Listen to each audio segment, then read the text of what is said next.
ब्रह्मा, विष्णु, महेश, त्रिदेवों में कौन है सबसे ज्यादा शक्तिशाली देव? हिंदू धर्म के प्रसिद्ध देवता ब्रह्मा, विष्णु और महेश, जिन्हें त्रिदेव भी कहा जाता है, इनके बारे में तो सब जानते ही होंगे, लेकिन कई लोगों के मन में ये सवाल भी जरूर आता है कि आखिरकार इन तीनों देवों में सबसे ज्यादा शक्तिशाली देवता कौन है? ब्रह्मा, जिन्हें इस सृष्टि का रचयिता माना जाता है, विष्णु, जिन्हें सृष्टि का पालनहार कहा जाता है, या फिर महेश, जिन्हें इस सृष्टि का विनाशकारी समझा जाता है? यदि आपके मन में भी इसी तरह का सवाल आता है तो इस वीडियो के अंत तक बने रहिए, क्योंकि इस वीडियो में मैं आपके इन्हीं सवालों का जवाब लेकर आया हूं। तो चलिए जानते हैं। दरअसल इन तीनों देवों की शक्ति जानने के लिए हमारे पास 3 मान्यताएं हैं, जिसमें से पहली मान्यता शिव पुराण में है, दूसरी मान्यता भगवद गीता में और तीसरी मान्यता सप्त ऋषियों में से है। तो चलिए एक एक करके जानते हैं। शिव पुराण के अनुसार क्या मान्यता है? एक बार भगवान विष्णु और ब्रह्मा जी के बीच इसी बात को लेकर विवाद हो गया कि सबसे शक्तिशाली कौन है। तभी उनके सामने एक अग्नि स्तंभ प्रकट हुआ, जिसमें से ये आवाज आई कि जो कोई भी इस स्तंभ के अंत में सबसे पहले पहुंचेगा वही सबसे ज्यादा शक्तिशाली होगा। तब ब्रह्मा जी स्तंभ के ऊपर की ओर चले गए और विष्णु जी नीचे की ओर, लेकिन दोनों को ही स्तंभ का अंत नहीं मिला। जिसके बाद ब्रह्मा जी ने थक हार कर झूठ ही कह दिया कि मुझे अंत मिल चुका है। तभी ब्रह्मा जी के असत्य बोलने पर उस अग्नि स्तंभ से महादेव प्रकट हुए और ब्रह्मा का 4 में से एक मुख काट दिया, जिस मुख से उन्होंने असत्य बोला था, और उनको श्राप दे दिया कि संसार में उनकी कोई पूजा नहीं करेगा। और भगवान विष्णु को वरदान दिया कि संसार में उनकी पूजा महादेव की पूजा के समान ही की जाएगी। तो देखा आपने, शिव पुराण के अनुसार महादेव ही हैं जो सबसे शक्तिशाली हैं। अब जानते हैं भगवद गीता के अनुसार। एक बार सप्तऋषि आपस में चर्चा कर रहे थे कि त्रिदेवों में सबसे शक्तिशाली कौन है। तब उन्होंने तीनों देवों की परीक्षा लेने के लिए भृगु ऋषि को चुना, और फिर भृगु ऋषि तब सबसे पहले ब्रह्मा जी के पास गए और उनका अपमान किया, जिससे ब्रह्मा जी उनसे क्रोधित हो गए।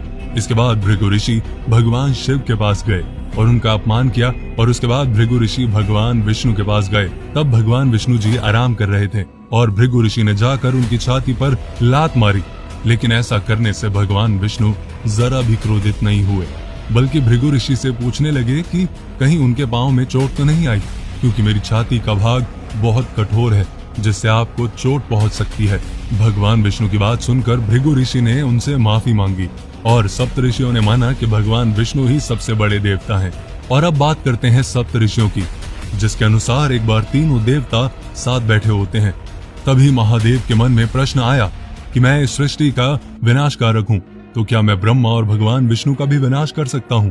तब शिव जी के इस विचार से ब्रह्मा जी और विष्णु जी मुस्कुराने लगे, और फिर ब्रह्मा जी ने कहा कि आप मुझ पर अपनी शक्ति का प्रयोग कीजिए। फिर शिव जी ने अपनी शक्ति का प्रयोग ब्रह्मा जी पर किया, जिससे ब्रह्मा जी जलकर भस्म होते ही राख का ढेर हो गए।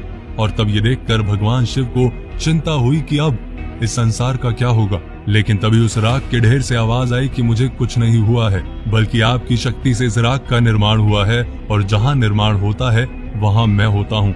इसके बाद भगवान विष्णु जी मुस्कुराए और शिव जी से कहने लगे कि आप अपनी शक्ति का इस्तेमाल अब मुझ पर कीजिए। मैं इस संसार का संरक्षक हूँ।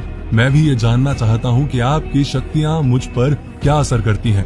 तब शिव जी ने अपनी शक्तियों का इस्तेमाल करके भगवान विष्णु जी को भी राख कर दिया, लेकिन उस राख के ढेर में से भी आवाज आई कि महादेव, मैं भी यहीं पर हूँ, मुझे भी कुछ नहीं हुआ, कृपया अपनी सारी शक्तियों का प्रयोग करें। जिसके बाद उस राख का सारा ढेर गायब हो गया, लेकिन उसमें से एक कण रह गया, जिसमें से भगवान विष्णु जी प्रकट हुए, और ये साबित हो गया कि भगवान विष्णु ही सबसे बड़े भगवान हैं। लेकिन इसके बाद शिव जी ने सोचा कि यदि मैं खुद का ही विनाश कर लूं तो क्या ब्रह्मा और विष्णु जी का नाश होगा? क्योंकि यदि मैं विनाश ही नहीं होगा तो रचना नहीं होगी, और रचना नहीं होगी तो संरक्षक की क्या जरूरत होगी।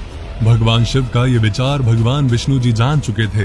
तभी भगवान शिव जी अपने आप को भस्म करके राख का ढेर हो जाते हैं, और फिर उनके साथ बिल्कुल वैसा हुआ जैसा उन्होंने सोचा था। भगवान विष्णु जी और ब्रह्मा जी दोनों भी उनके साथ राख का ढेर हो गए। लेकिन तब सृष्टि में अंधेरा छा गया और केवल राख का ढेर ही नजर आ रहा था। तभी उस राख के ढेर में से आवाज आती है कि यहाँ पर राख का निर्माण हुआ है, और जहाँ निर्माण होता है वहाँ मैं होता हूँ। तभी उस राख के ढेर में से ब्रह्मा जी निकले, और उसके बाद उस ढेर में से विष्णु जी निकले, और फिर शिव जी, क्योंकि जहाँ रचना होगी वहाँ संरक्षक होगा, और जहां संरक्षक होगा वहां विनाश जरूर होगा, जिसमें भगवान शिव को यह साबित हो गया कि त्रिदेवों का विनाश असंभव है। इसलिए तीनों देव एक समान हैं। तीनों देव एक दूसरे से परस्पर जुड़े हैं, इसलिए इनकी तुलना करना व्यर्थ है। तो आज की वीडियो में इतना ही। ये वीडियो आपको कैसी लगी कमेंट करके जरूर बताएं।